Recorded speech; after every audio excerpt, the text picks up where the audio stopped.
All right, this is the lawnmower skit. Lawnmowers, come buy your lawnmowers here. We have many different kinds, many varieties, in perfect condition. How are you today, ma'am? What kind of lawnmower are you looking for? I'm looking for a reliable lawnmower.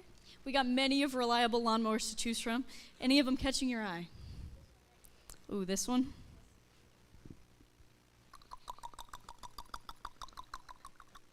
I would like to take this one. That's the one for you? Yes. All right, go ahead. Thank you very much for your patronage.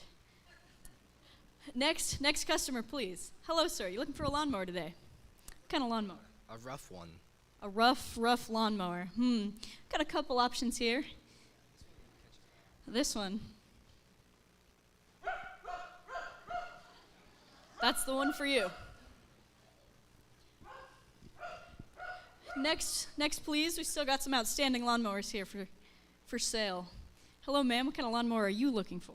I'm looking for something as serious as a pastor, very professional. Very professional. Professionalism is hard to come by here, but let's see. This one? Is that the one you're looking for? Sounds a little fishy, I'll take it. All right.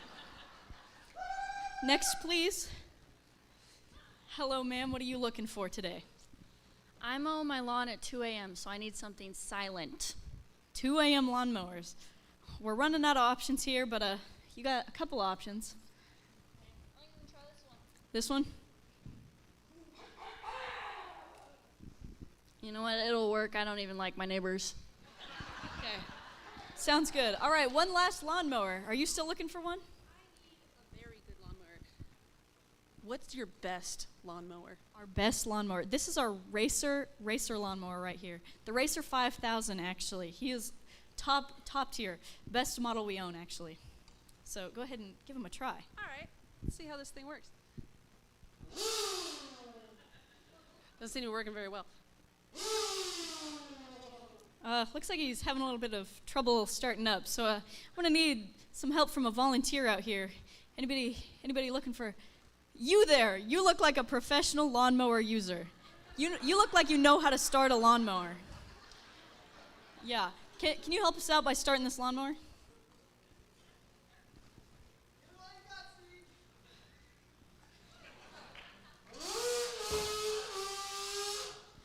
Looks like all it took was one big jerk, so.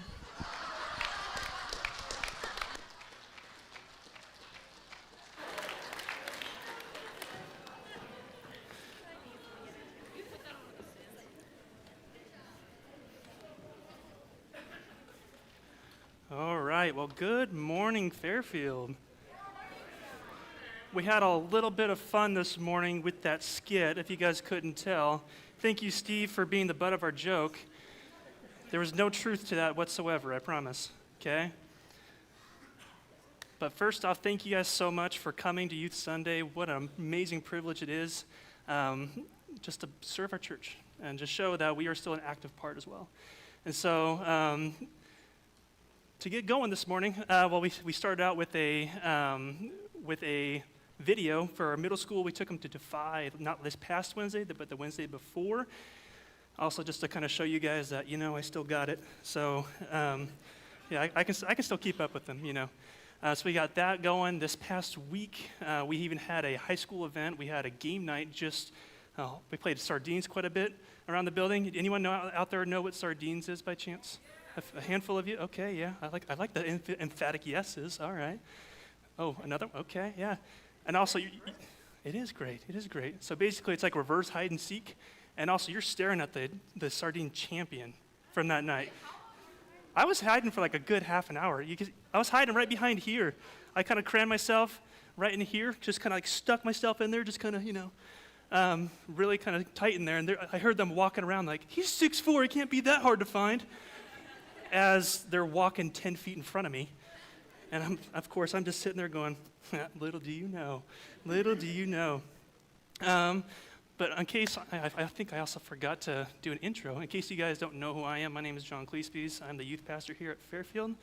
Today we're going to be talking about just the dangers of overbusyness. So I got that going. I got this gig here at Fairfield, and I love it. It's so much fun to just invest in our students and play all these silly games, but also at the same time giving them some biblical truth. And then on top of that as well, many of you guys probably know I'm also attending Bushnell University. This term marked my start of my senior year, and I'm ready to be done. And let me tell you what, my professor is also sitting just right over here too. So, and let me tell you what, I get my money's worth out of him. Let me tell you what, he makes me run for my money. Like, you better know your stuff or else you're not going to succeed in his class. So he does a fantastic job, and I've seen a lot of improvements myself. So again, thank you, Doyle, even though you caused me a lot of stress, but it's worth it. Yeah, of course, you're going to evil laugh at me, yeah. So I got that going, but also that's not the end of it. I'm also, as of the beginning of this month, I'm also interning with Campus Life. Yeah. So it's been pretty fun. I've been volunteering with them, and now I'm interning with them, and what an amazing privilege that is to expand my horizons and kind of spend more time with more students of different backgrounds, and even just at the Cascade Middle School Club, which I help with every Tuesday, and at the beginning of this month, I'm also helping out with North Eugene High School's club as well. But just a few weeks ago, we actually had 2 students come to know the Lord. So what an amazing, yeah, that's great. So I titled today, The Dangers of Overbusyness, because, well, if I'm not working, I'm doing schoolwork. If I'm not doing schoolwork, I'm working. If I'm not doing either one of those, well, I'm interning. I don't sleep. And I'm not just saying this to necessarily say that, okay, well, look at me, look how great I'm going. I'm not trying to toot my own horn, if you will. But I'm just trying to say that I'm speaking on this because this is what God's also been actively teaching me as well. And so I believe when I speak, I need to be able to speak from experience as well. And so that's the reason why I chose this topic. And so let's talk about busyness. Busyness in itself is not necessarily a bad thing. Would you guys agree with that? Yeah. Busyness in itself is not necessarily a bad thing. We're working hard, being responsible, staying productive. All those things are great and amazing qualities God's called us to. But even Jesus himself was active in his ministry. He was out and about healing people, traveling, teaching, serving, doing all these great, amazing things. So if Jesus himself was busy, I don't see a problem with it. But the problem is with our busyness is we can allow that busyness to simply take over our lives. We can allow that to, maybe our schedules become a higher priority. Maybe we just come so packed, so full of so many different things that we forget to leave room for the things that matter most, to spend time with God.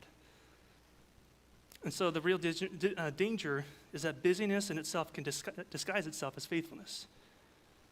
So you might look at it as, I'm doing all these great, amazing things. I'm working here at the church. I'm interning. I'm in school. I'm doing all these great, amazing things. Look what I'm all doing to hopefully better myself to serve the Lord. Look how great I'm doing. You might have that attitude, which there's nothing wrong with what you're doing. But the thing is if we are so busy doing for God and we forget to spend time with him, then we're definitely missing the point. We're definitely missing the point all around. So with that, if you guys have your Bibles, I'm going to be reading out of Luke chapter 10, verses 38 through 42. I also have it on the screen, and I'll also just hop right into my points as well. So we're going to go straight at it. So here we go. So Luke chapter 10, verses 38 through 42. Now as they went on their way, Jesus entered a village, and a woman named Martha welcomed him into her house. And she had a sister named Mary, who sat at the Lord's feet and listened to his teaching. But Martha was distracted with much serving, and she went up to him and said, "Lord, do you not care that my sister has left me to serve alone? Tell her then to help me." But the Lord answered her, "Martha, Martha, you are anxious and troubled about many things, but one thing is necessary. Mary has chosen the good portion, which will not be taken away from her." All right. So I didn't necessarily leave bullet points in there, but I'll just kind of go slow as I go along and mention them. So point number 1, probably the most simple one. You might be looking at me going, seriously? But here we go, bear with me. So point number 1, busyness can distract us from Jesus. Simple enough. Busyness can distract us from Jesus. So we can all agree that Martha wasn't necessarily doing anything necessarily bad, right? She was sitting there, she was doing something really, really good. She was providing hospitality. And back in that day, the Jewish culture, It was kind of like a moral obligation. You kind of showed that to kind of reveal your love just towards someone else. And you did that maybe by welcoming your guests, and with a clean home, and all that kind of stuff was considered an act of love and service. So again, a very great and beautiful thing that Martha was doing. And plus, this just wasn't necessarily any guest, right? I mean, you think about it, it was Jesus himself, and if anyone deserved the best of Martha's efforts, well, it was surely him. And I also forgot to mention this too, but throughout the message, I'll also be asking some questions, and these first 2 rows at least can at least tell you that I love interactions. I love interactions. So when I go ahead and ask a question, just go ahead and raise your hand, anything like that. But here's the problem with that. Here's the problem with simply doing. In Martha's effort to simply serve Jesus, she got so busy and she forgot to spend time to be in his presence. After all, he was literally in her living room.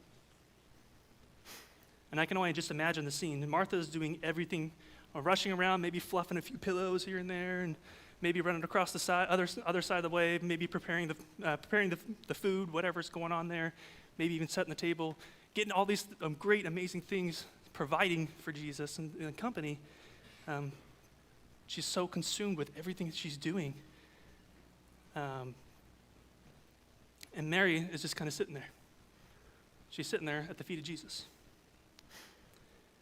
And Martha probably started off fine. She's probably like, okay, well, all right. I guess I can kind of handle these things on my own. I can continue to, maybe dump a few more ingredients into the stew. Maybe I can keep going on a few other things. But over time, as time persisted, she probably kind of got to the realization of, okay, Mary's supposed to be helping me out here. She needs to step up. Any siblings in the room? You guys got siblings? Yeah. I have an older brother, so I know all about when it comes to siblings and such. At least when we're kind of assigned tasks or maybe even kind of getting portions, you try to make sure that everything's basically like the same amount, right? Because if your sibling has a little bit more, no. Okay. So even growing up, we had every once in a while, my brother and I were allowed to get some Coke. We love soda. And so we'd kind of sit there and we'd kind of pour each other a glass and we'd kind of sit there and try to measure out, I got a hair more. No, you got to, we'll kind of play that teeter-totter game, making sure that we had exactly the same of everything. And I can only imagine that's kind of what was happening here, Martha and Mary. And it also kind of shows that sibling dynamics really haven't changed too much. I'm still kind of that way with my brother. Would you agree? Yeah. At least he's truthful. And so maybe as time persisted, she's kind of looking over, seeing that, and instead of kind of being graceful about doing her household chores, slamming some cupboards and being like, okay, get a hint. Okay, I'm here, I'm busy, I'm doing things. Where are you at, man? Come on. So I can just kind of see her being a little bit more passive-aggressive, just kind of slamming cupboards, making sure that she knows, hey, grab a hint. Do you not see what I'm doing here? And then so as time went on and that didn't work, she finally got to the point and exploded on her and said, Lord, don't you care that my sister has left me to do all the work by myself? Take her to help me. That's Luke chapter 10, verse 40. And so the issue here wasn't that Martha was working. Again, we have established it's a beautiful thing to show that kind of love and respect towards their guests. But it's that her work distracted her from Jesus himself. She was doing the right thing in the wrong way, prioritizing doing the things rather than being at the feet of Jesus first. And all of her efforts came to become more about the task rather than getting everything done, making sure that everything is perfect, rather than focusing on the one she's serving. We sometimes might do the same thing, don't we? We sometimes might just think, I want to start this great, amazing thing. I'm going to start volunteering in my community. I want to start volunteering at my church. I want to start, getting on this thing that I'm really passionate about. I'm really going to pursue this one thing, and my passion, my desire is 100% there. And like everything else, when it first starts out, well, it's new, it's exciting, it's fun. You want to keep pursuing that. You want to keep going after that. But what happens over time? What happens over time? It fades away. That same joy that you once felt might even fall away. That same kind of experience you had isn't the same anymore. It's just kind of become part of your routine, your schedule, just another thing to kind of add to that to-do list. And so when we kind of start feeling that way, we might feel a little overwhelmed, and we might start not seeing Jesus in the middle of it all. That way it just becomes so routine that we just need to keep on the go, go, go, go, go. We just need to keep focusing on just what's next. That we forget to really have Jesus at the center of it all. So maybe our prayers might get rushed, our Bible reading might get skipped, and instead of joy that we once felt, we just feel exhausted and irritated. And especially if you look to your right and left, maybe there's other people on the same boat as you of going, well, I'm doing all these great, amazing things, but I'm looking at my neighbor. They don't look nearly as stressed as I am. Like, what in the world? Like, you kind of start playing that comparison game. I'm like, I'm supposed to feel that way. What am I supposed to do? So busyness can distract us from Jesus.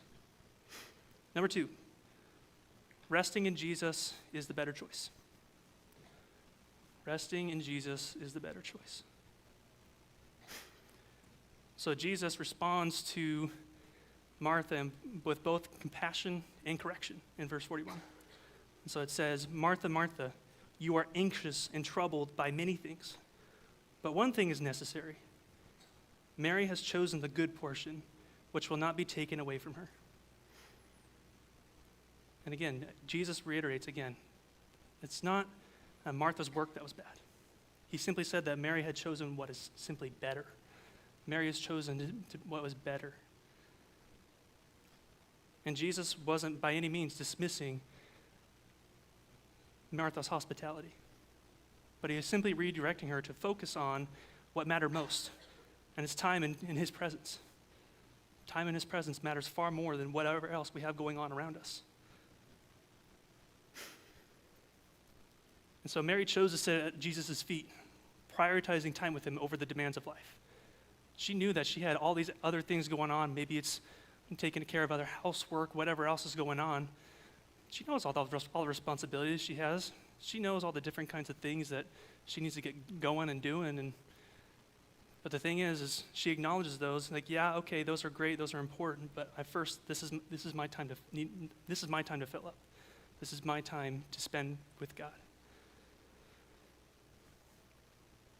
And she didn't necessarily let the expectations of what culture had or whatever her sister had, no matter how irritated she might have been.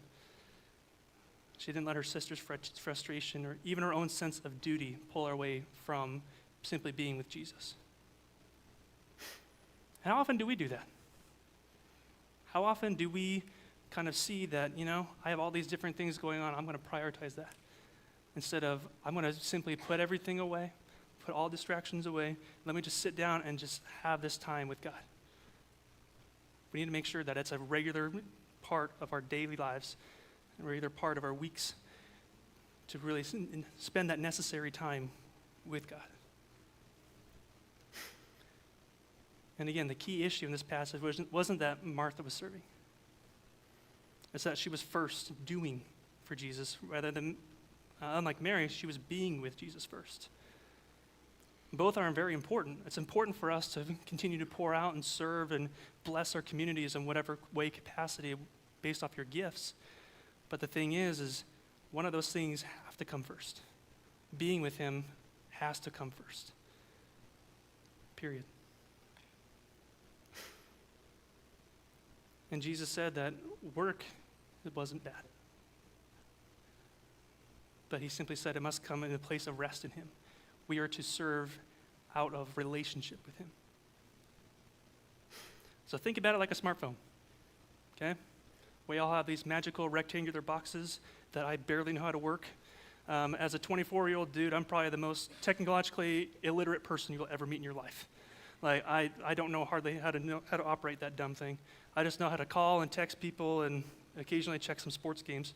But other than that, I sure as heck couldn't tell you. These 2 rows can tell you I don't know a ding darn thing about technology. Like, I'll let you know that right now. It's no secret. I can't speak that language. I don't know. Beyond me. And even Doyle can even speak into that. I suck with technology, man. But the thing is, today's day and age, we rely on technology for everything. We rely on our phones for everything. And so we have lots of apps. We have lots of different things. Maybe it's to play some games. Maybe it's to call people, text, whatever it is. We have all these great, amazing things that we have on our phones, and we have all these different apps running all at the same time. And if you're like my parents, well, you guys they keep their apps open all the time. They don't ever like close them out or anything. And I keep telling them, like, guys, if you guys keep all those apps all open at the same time, what's going to happen to your battery? Empty.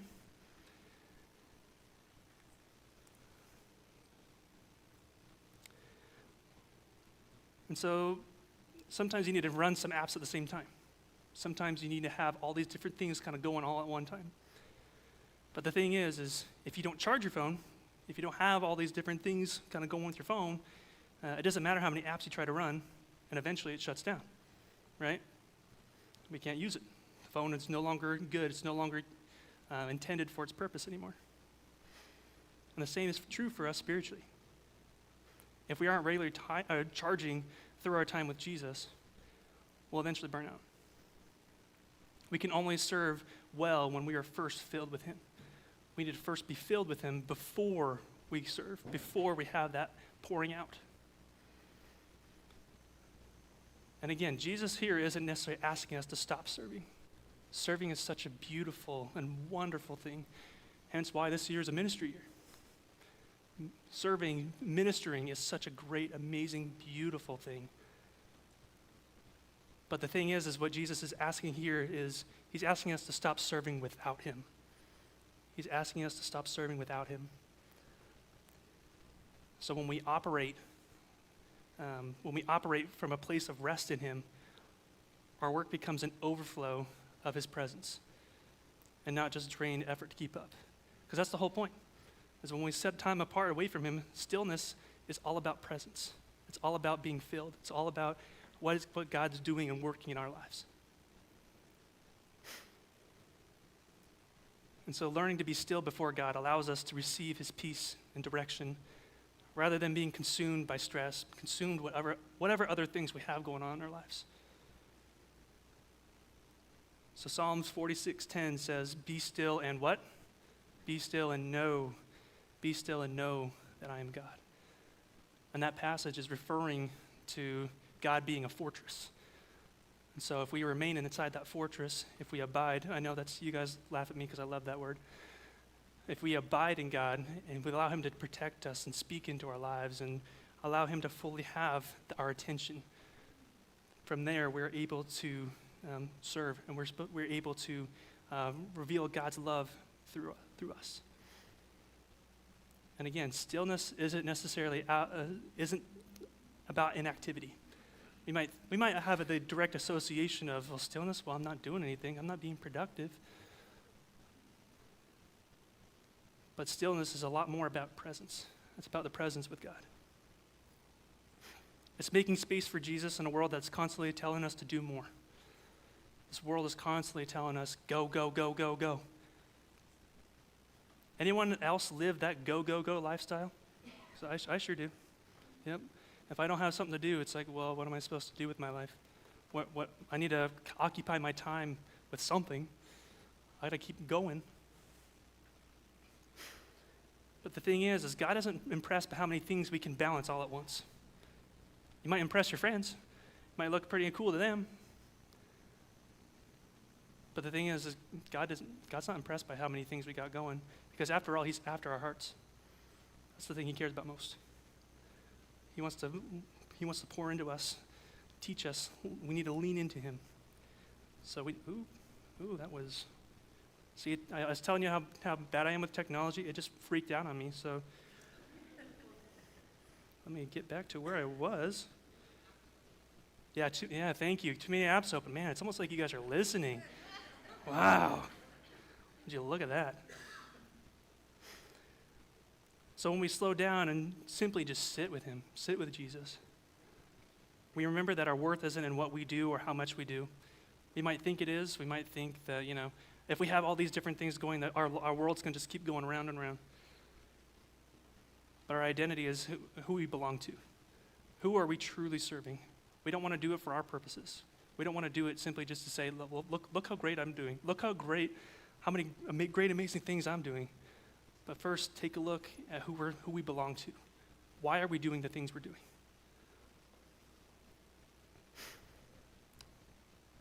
We often think that resting means we fall behind, and I'll take a lazy day, and I don't even care what else tomorrow has, and I'll deal with all the consequences tomorrow. I'll fall way behind, and I'll go ahead and study. I'll cram Doyle's test for tomorrow. I think I'll do okay. We often think that stillness is kind of that. I don't care if I get behind. It's all right. I'll get behind, but I'll catch up. It's not about that. But in reality, that's where we find the strength to keep going. Rest is so important. Rest is so important for us to recognize that where we get our rest from, so we're able to keep pursuing, keep serving God through that rest. And so the third point, we need to choose to be a disciple first. We need to choose to be a disciple first. Mary simply chose what was better. Jesus told her that. Because she understood that being a disciple comes before doing the work. Being with God comes before doing the work.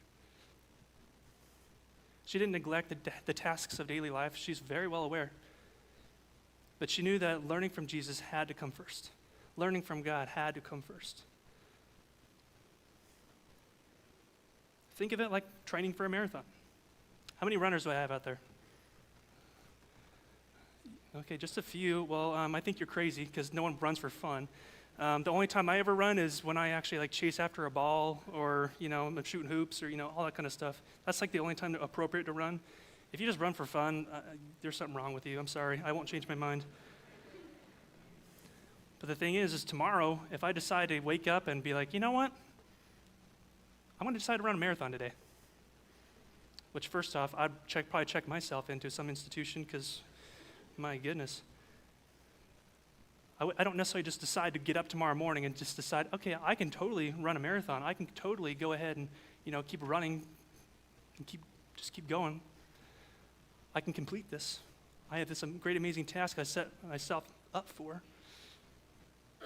I can't run that 26.2 miles no matter how hard I try because I haven't been running in quite some time. But the thing is, when you prepare for a marathon, you train, you work hard, you condition your body to get to that point of you're able to go the distance. You're able to have the endurance to keep going long and hard. Because marathon, I can only imagine, it's a hard thing. Wouldn't you say? I put you on the spot there. I didn't know I was going to do that until now.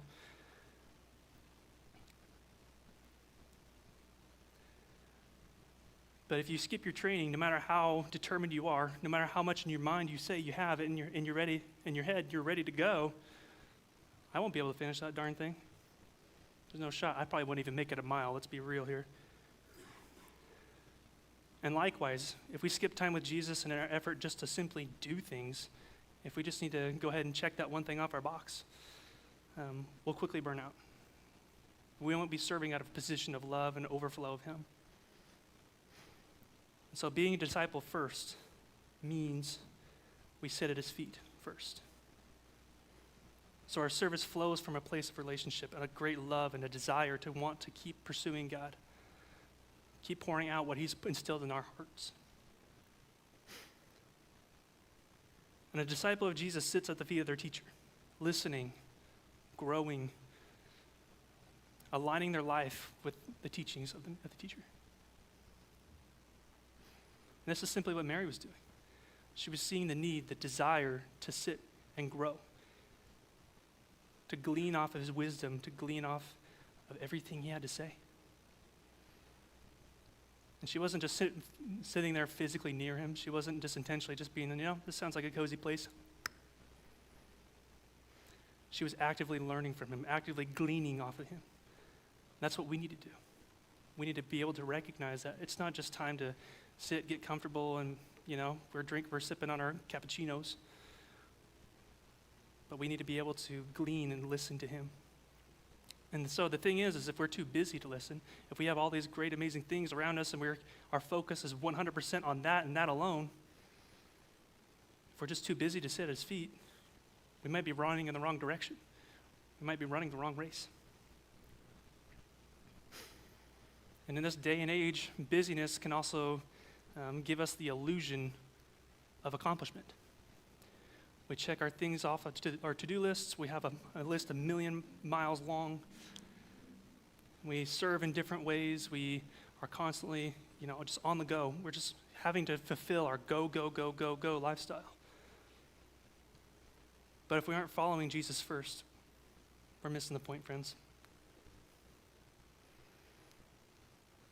And Jesus even warns against this kind of misplaced effort. So in Matthew chapter 7, in verse 24 through 27, that's, I'll let you guys turn there. I don't have it on the screen or anything. But he compares the two builders. One builds on the rock, one builds on the sand, right? These houses can both be really impressive. They can have all the bells and whistles and all the modern looks and all these great, amazing things about them. But the thing is they look really great on the outside, right? I mean, I lived on the beach. We lived on the coast growing up, so we saw quite a bit of that. There's some pretty cool beach houses down there, but I assure you they weren't built on the sand. Because the thing is when houses are built on the sand, when things are kind of going about it that way, when the storms come, because on the Oregon coast, or just in Oregon in general, our weather here is very bipolar, and so when the storms come, what happens to the sand house? What happens? It falls, it goes, it gives way. In the same way, we can build our impressive schedules, ministries, careers, whatever else you can think of. We can build all those great, amazing things. But if they aren't built, if our service isn't built on the foundation of Jesus, if it's not built on that rock that we're able to serve from, it won't last. It just simply won't last.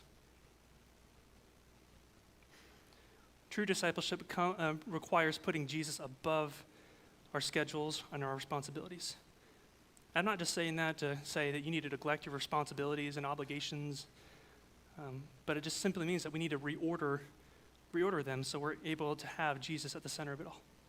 So we're able to serve, again, out of an abundance of relationship with him.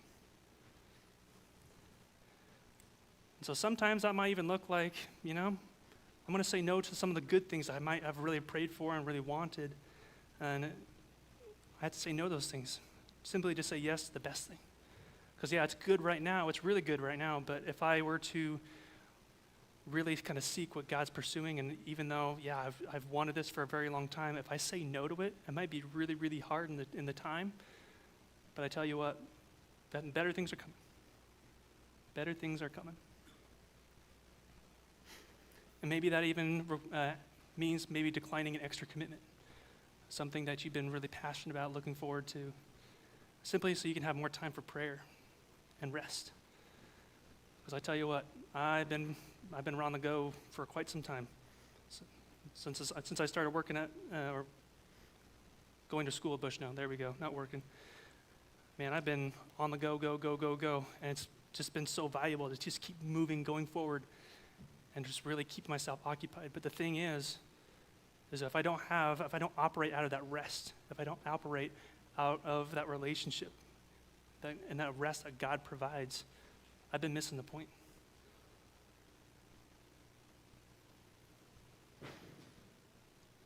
So choosing to be with Jesus means shifting our priorities. It may feel unnatural at first to intentionally slow down. If you're like me, that's really weird to intentionally slow down. But I promise you it'll make a world of difference. And this past week at spring break, man, God was really speaking to me there.